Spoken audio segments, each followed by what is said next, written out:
In every war, you have battlefields, battlegrounds. Some battlegrounds throughout history have become very, very well known. They are hallowed ground, places like Gettysburg, for instance.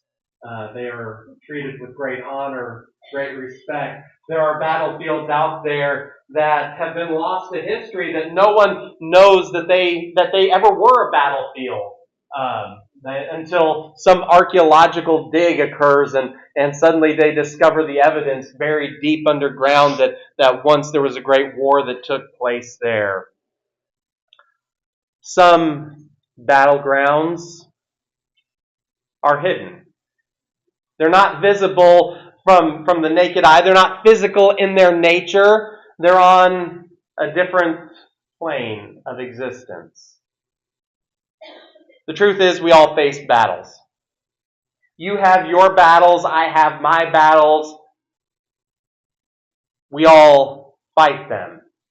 We all have, of course, what's the old image of the person with the angel on one shoulder and the devil on the other, speaking into their ear. We all have that battleground of what we should do and what we shouldn't do. You might be able to relate to the Apostle Paul, where in the book of Romans, chapter 7 and verse 19, he said, "For I do not do the good that I want to do, but I practice the evil that I do not want to do." You ever been there? Say, there's certain things I know I should be doing that are good, that are right, that are true, that are just, but for some reason I don't do them. Instead, I do just the opposite. I do what is wrong. Why? Why is it that we do that? Why is it that we engage in that type of behavior? Why is it that we fail? Why do we sin even when we don't want to? We have a thing called a sin nature within us, a portion of our being, of our existence that calls us to engage in sinful activities, yes. But we want to overcome that, don't we? We don't want that to rule our actions. We don't want that to rule our behavior. So how do we fight it? How do we change that? See, if you want to change that, if you want to not do exactly what Paul here is talking about, you have to know, first of all, where to fight. You have to understand that every word that you speak, every action that you take, everything that you do in this life, it originates in the mind. I know sometimes we like to say, well, they acted without thinking. No one actually acts without thinking. They may not give much thought to their actions, but they don't act without thinking. You have never said a word without thinking. Like I said, the thought may have been very, very, very short. Very brief. But every action, every word, everything that we do, it starts up here.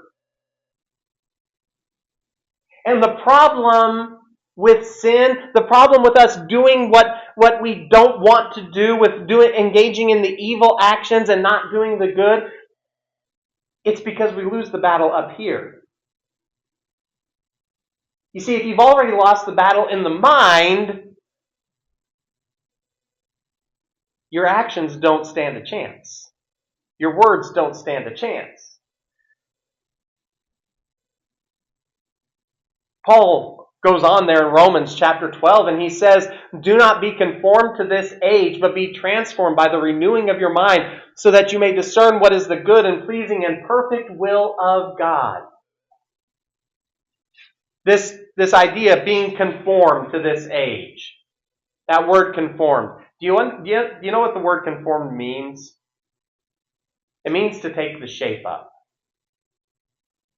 For instance, if I were to ask you, what is the shape of water? Water takes on the shape of whatever it is in. So, if you have water in a cylindrical tube, guess what? The water is going to take the shape. It's going to conform to that cylinder.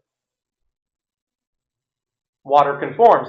Paul says, don't be conformed. Don't be shaped like this world, but be transformed. How? By the renewing of your mind. In other words, what Paul is saying is, you got to change how the brain works, how your mind works, how you think. And when you do that, then you're going to be able to figure out what is good, what is pleasing, and what is the perfect will of God. You're going to figure out, if you change how you think, you're going to be able to understand how you should behave.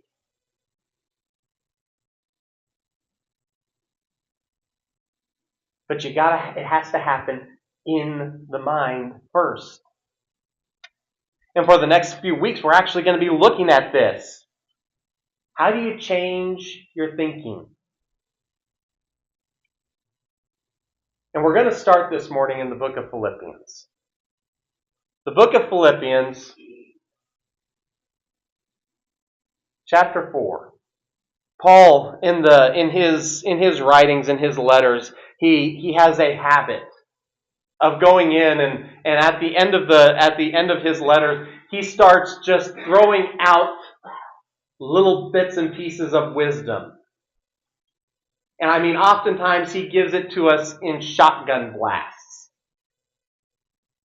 And we oftentimes can kind of, because he'll just toss out these little proverbs, these little sayings, these little statements, and it can become very easy for us to kind of just speed read over that and to miss some of these deep, wonderful gems that he has. And here in Philippians 4, he's actually drawing the letter to a close.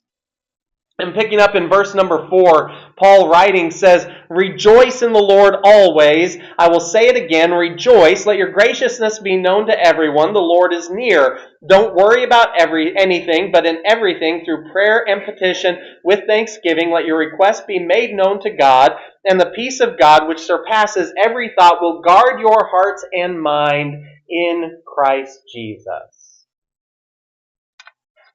So the Apostle Paul starts here by saying, rejoice in the Lord always. And then he follows that up by saying, let your graciousness be known to everyone. And this is interesting because he is talking about really how we approach life. And let me give you the point first, and then I'm going to kind of explain it to you, rather than opposite. Here it is. A spiritually healthy mind will not allow circumstances to determine how it thinks. Because we tend to do the reverse. We tend to allow circumstances to dictate our thoughts. Paul is actually telling us to do just the opposite. You, regardless of what circumstances are, you need to set your mind in a certain way. He starts off by saying, rejoice in the Lord always. Now, if you understand the life of the Apostle Paul, then you understand the circumstances in which the book of Philippians was written. This is one of the last letters that Paul ever wrote. The reason it's one of the last letters that he ever wrote is because he was in a Roman prison when he wrote this letter. And these are the circumstances that Paul found himself in at the time. He was in a prison cell, 24 hours a day, 7 days a week. And not only was he in a prison cell every day, all day, he was chained to a Roman guard every day, 24 hours a day. If Paul wanted to stand up, he had to stand up, and the first thing that he heard was that chain that was attached to him and attached to that Roman guard. No privacy, no freedom. He was in a bad place in terms of circumstances. Circumstantially, he was in a very negative position. And here is the Apostle Paul from his prison cell, chained to a Roman guard, and he says, "Rejoice in the Lord always." Now, I'm not just going to stop there, because I don't want you to miss this. I'm going to say it again. Rejoice.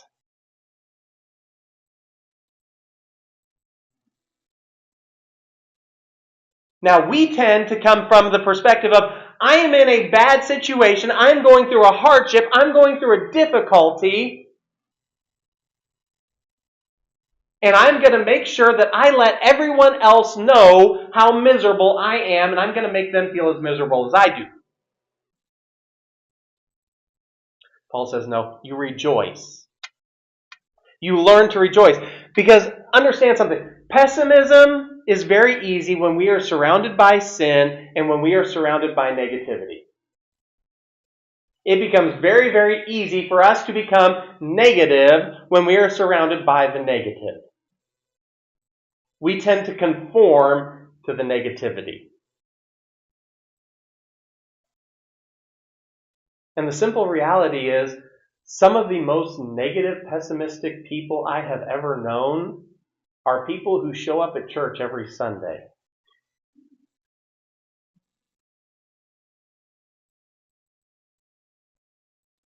And Paul says, no. You need to adjust that. Your circumstances are immaterial. You need to switch to this idea of rejoicing. Why do we rejoice? We rejoice because God is at work, because He is present in every circumstance. Everything that we are going through, God is at work. When we go through the hardships, when we go through the hard times, God is working through us. He is leading us through that to grow us, to develop us. And not just us, but to impact other people as well. Because notice that what he says in the second statement, let your graciousness be known to everyone. The Lord is near. In other words, it doesn't just stop at you. You make the choice, first of all, to rejoice, regardless of the circumstance. But then we make the choice to be gracious and kind and loving and show the same love and care that Jesus showed to other people. And let them know, you know what, the Lord is near. He is calling you. He is inviting you.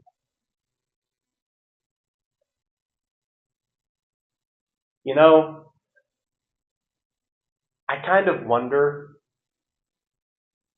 if we choose to be the negative, if we choose to be the pessimistic, if we choose to be everything is bad, everything is terrible, we live in this evil, terrible world, and understand, we live in a sin-sick world. No one's saying we don't. But if we as believers, if we as followers of Jesus Christ cannot find a reason to rejoice and to celebrate and be gracious, then why would anyone want what we have to offer if we are negative, if we are pessimistic, if we are down on everything, if we go around grimacing all the time?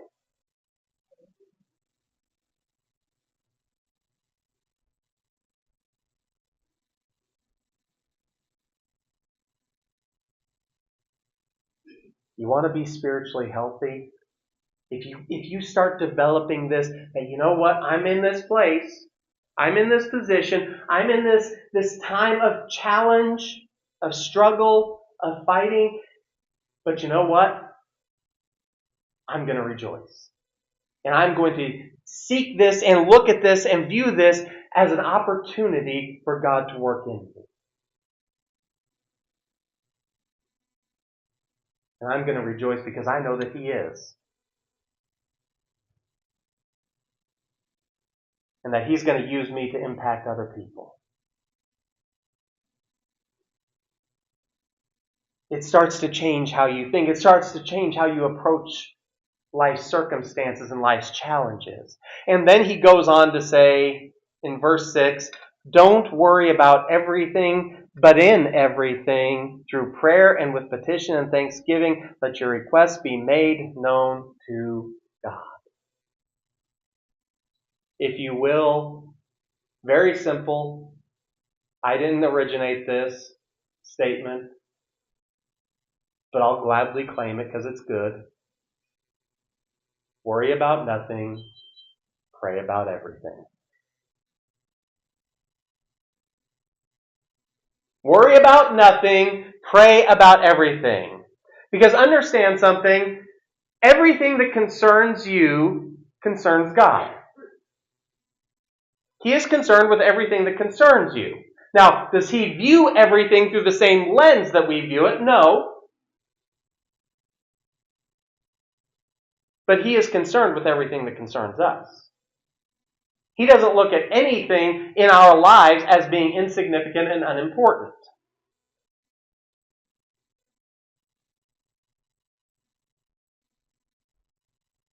We, however, tend to find these things in life that we worry about. You know what worry is? Do you really understand worrying? Worrying does not mean that I'm concerned about something. We all have things that come up that we get concerned about, things that that are important to us. Worry is an obsession that is seeking to control situations. That's what worrying is. It is this obsessing over something and thinking that I can somehow manipulate and control all of these circumstances to make it in the way that I want it to be.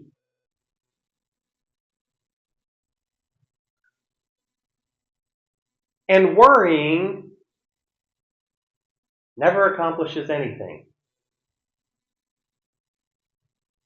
Jesus himself talked about that. He said, how many people have changed their height by worrying about it? You know, there have been a lot of people who say, I wish I were taller. And you can worry about it all you want. You can worry about it. You can worry. You can try and control. You can do, people have come up with some of the craziest things. And there's still people who do this today, who they will intentionally wear platform shoes to make themselves look taller. Or have insoles that boost up their height. But here's the problem. They're not actually changing their height. They're not changing anything, but they are obsessed over it. People obsess over everything. We obsess and try to control every single little thing in our lives. Can I let you in on a big little secret? Most of the things that we try to control in our lives, we have literally no control over whatsoever.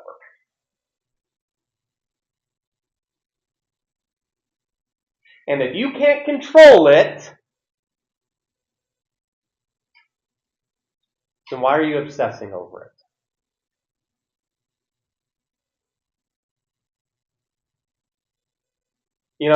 It's funny, as most of you know, my dad was a pastor for a very, very, very long time. He's retired now. But growing up, I remember my mom oftentimes on Saturday night or Sunday morning, she would go through, well, I know this family's not going to be here. They're out of town and this family's sick. And I wonder how many people are we going to have at church? Here's the thing. I can't control how many people show up. I don't know who's going to walk in this door and who isn't. So why be concerned with it? Whoever's going to be here, They get to hear me preach, good or bad.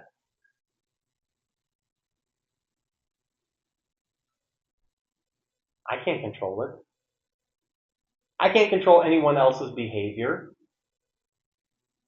I can't control what other people think. I can't control any of it. You know what I can do? I can give it to God.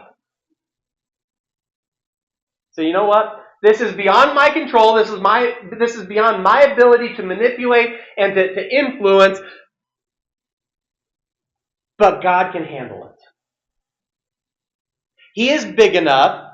He is wise enough. He is powerful enough. He is supreme enough that He can handle whatever situation comes my way. And so what Paul says, here's what you do. You take that thing that's bothering you. You take that circumstance that's troubling you. You take that situation that you can't control. It says through prayer and petition with thanksgiving. Because we really like the petition part of prayer. We tend not to do the thanksgiving part of prayer very often. We're really good about our list of things that we want God to do. We tend to be pretty bad about the list of things that we should be thanking God for. I dare say that the thanksgiving should probably be a bit bigger than the petition part of our prayers. But he says, with your petitions and thanksgiving, let your requests be made known to God. And so I'm going to give it to Him. I'm going to trust that He can handle it. I'm going to stop trying to control. I'm going to stop trying to manipulate. That doesn't mean I can't continue to pray about an issue. I should continue to pray about an issue. But it means I am going to stop trying to control what I can't control. I'm going to let God intervene, and I'm going to accept the answer that God gives regardless of what it is. Because the answer that God gives is not always the answer that we want, but it's always the right answer. And that's why we pray with thanksgiving with our petitions. Because God, I do not know how you're going to work here. I know what I want to see happen,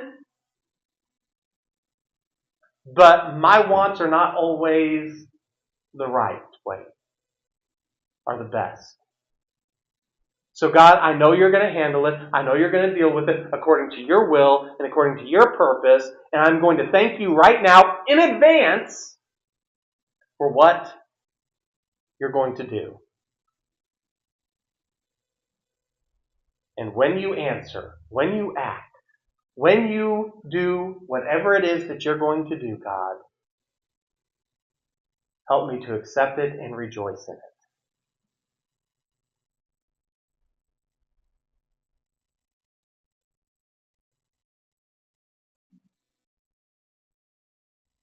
And the wonderful thing about that whole Thanksgiving part, and yes, this message is not about Thanksgiving per se,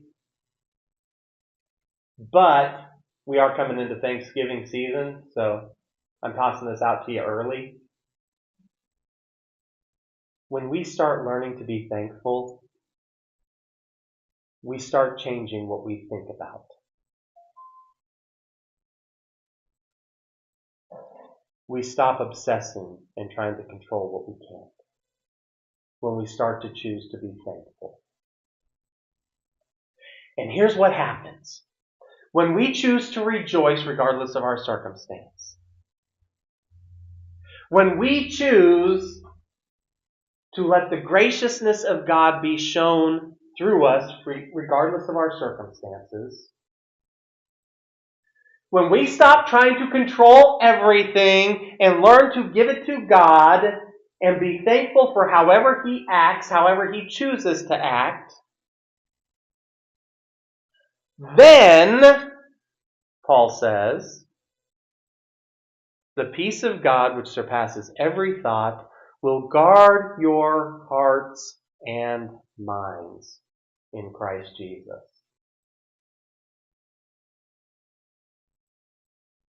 In other words, if you want to start fixing what's happening up here,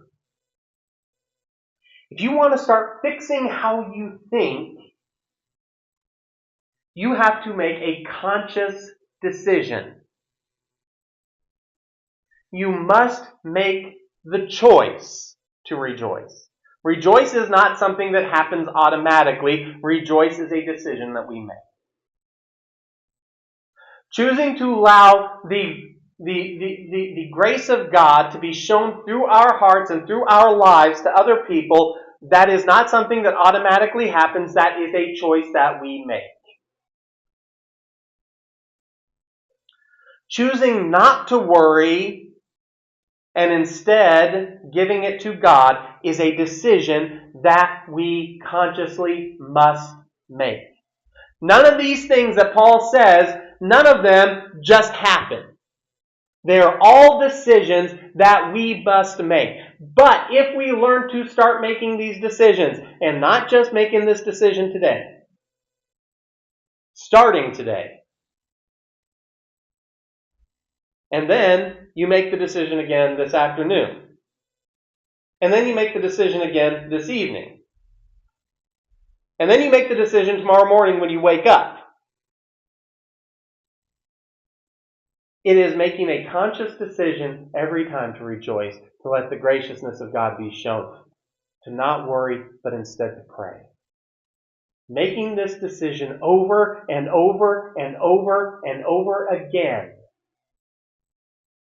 you start to develop this understanding that God is actually in control. And I don't have to panic over every little thing. I don't have to panic because I'm going to the doctor tomorrow and he's going to tell me that I need to lose weight again.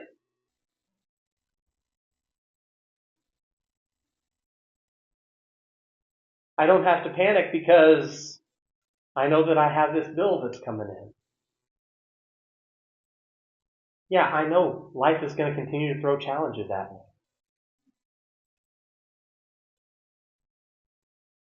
But I also know that God is in control. I know that God's going to take care of it. And I find peace and rest in Him.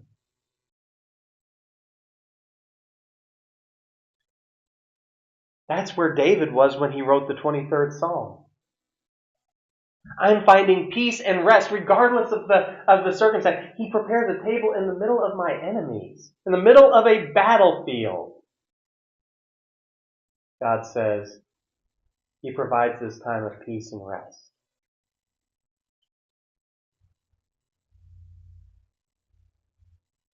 Because as we learn to change, as we start to alter our thought process, and we bring it into alignment with Him, then He will guard and protect us. And He is going to give us a peace that supersedes human comprehension. And it's interesting that Paul is writing this to the church at Philippi. Do you remember what happened at Philippi when Paul and Silas first went there? They go to Philippi. They start preaching. They meet this woman Lydia. They win her to the Lord. They start meeting some other people, win them to the Lord. And it causes a ruckus in town. And Paul and Silas get arrested. And they get beaten. And they get thrown into prison in Philippi.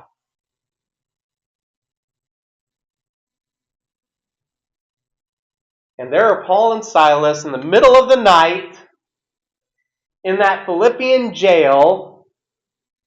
And are they throwing a pity party? No. What were they doing? They were singing and praising God.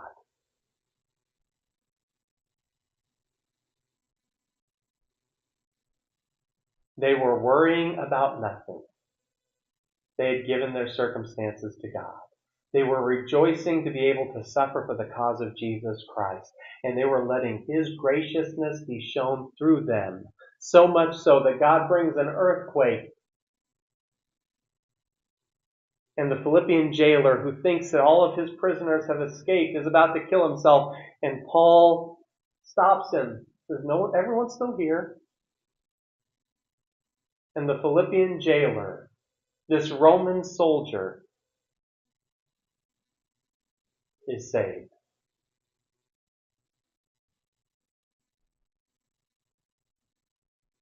But Paul and Silas were thrown into prison. They were beaten.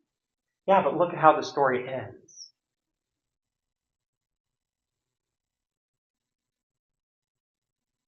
See, Paul is not just writing some theoretical ideas here. Paul is writing what he lived. Paul is writing what he put to the test. Paul understands that what he is saying here is true because he's been there. He's done it. He's put God to the test, and he found out that God can be trusted.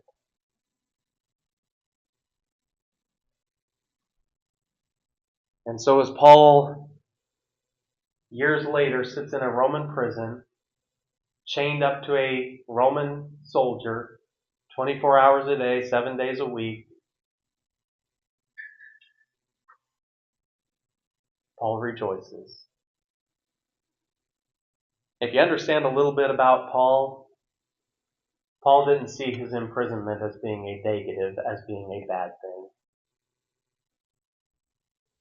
In fact, Paul talks about it in the book of Philippians, about how many of the household of Caesar who had been saved send their greetings to the believers at Philippi. You know why? Because Paul had a captive audience. In Paul's suffering, God was working.